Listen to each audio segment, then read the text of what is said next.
Hi and welcome back to my channel. I thought I'd just do another little short video.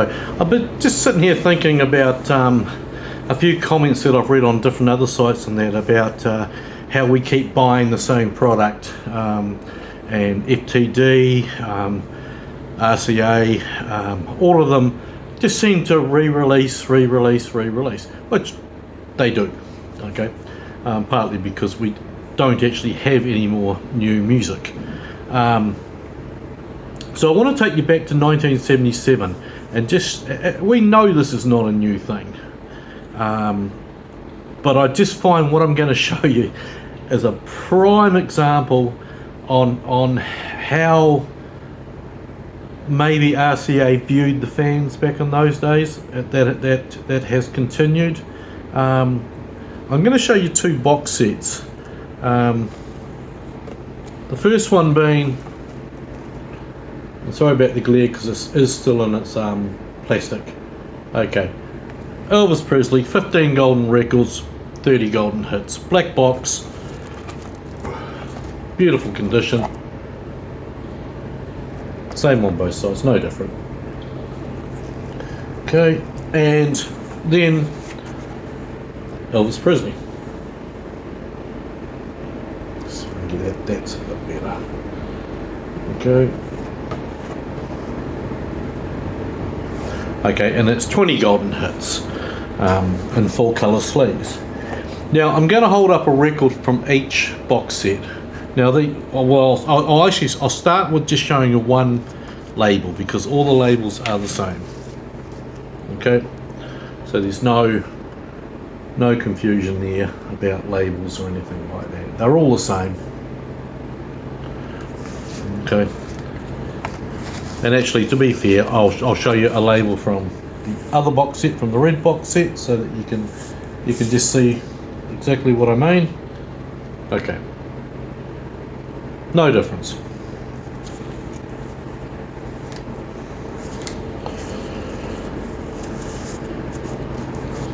So on my left hand side I have the black box records. On my right hand side I have the red. Okay, now we'll just go push those out a little bit so I can get in here.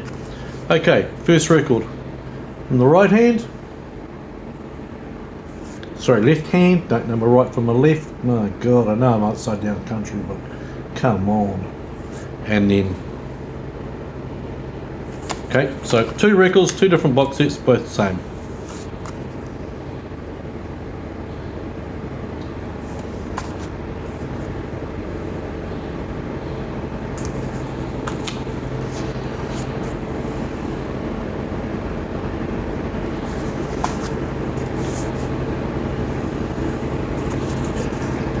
Now the only way I can describe these records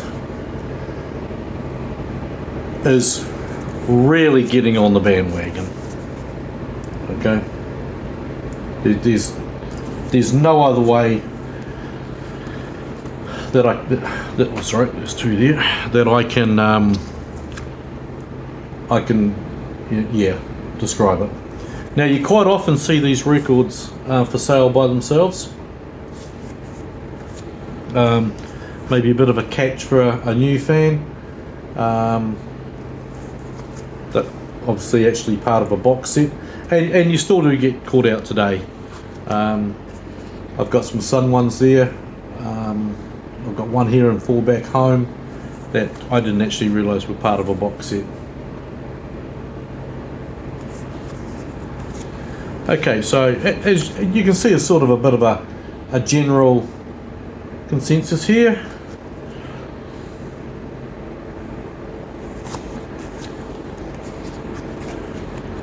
No big surprises so far. Look at that.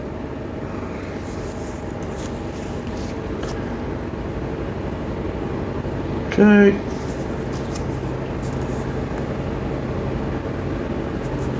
Right, so you can see there two boxes, two different coloured box sets. One's black, a little bit thicker, one's red, and it's got the the collector thing on here, where the other one's just cut straight across.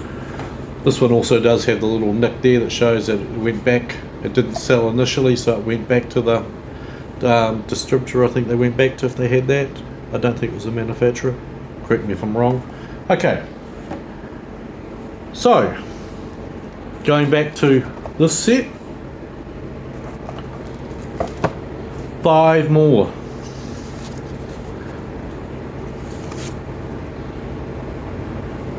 Crying in the Chapel.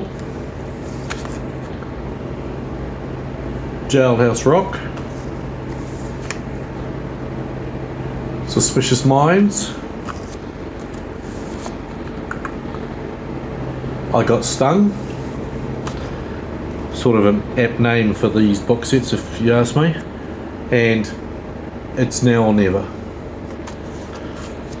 Okay, so why am I doing this?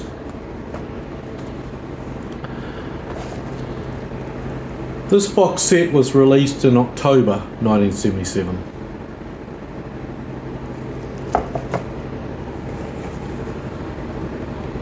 This box set was released in October 1977.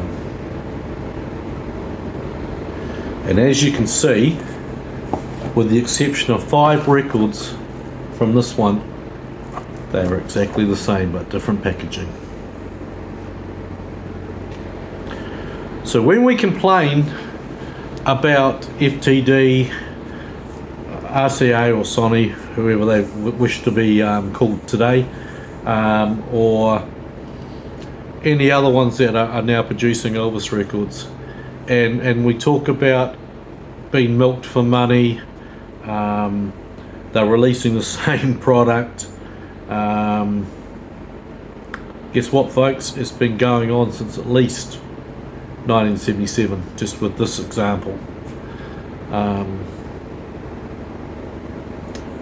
Just if you feel that I'm out with the dates on when they were released, the research I did was October 1977. If they weren't released in the same month, they were released within 2 months apart. I do seem to remember doing some other research and finding there was a 2-month difference. But either way, they're both 1977. And we get from one set to the other 5 different singles. Different packaging, different colour. Now, I'd hate to think that that was intentional on RCA's part. We all know that they were going hell for leather to mass produce Elvis's stuff, to get it out as quick as possible, to make the biggest return that they could. But I find it totally ridiculous that 2 box sets, and they basically, have the same material, same picture covers, same labels. They're the same. They're just, you've got a guy sitting at a table going, that record get to that box set, that one to that box set. So it's been going on for at least 48 years, nearly 49 years. So I can't see that it's ever going to change. And we as Elvis fans, we buy it.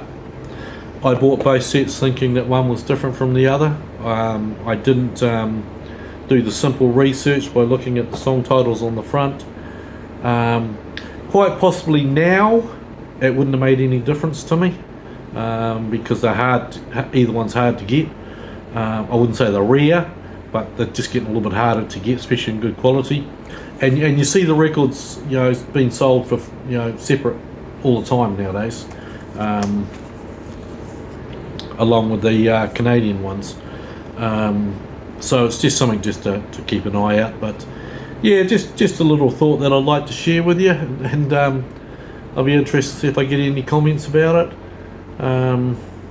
There's a whole lot of these. Well, this is only one example. There'll be a whole lot more. So, but anyway, thanks for tuning in, guys, and we'll catch you next time. See you later. Bye.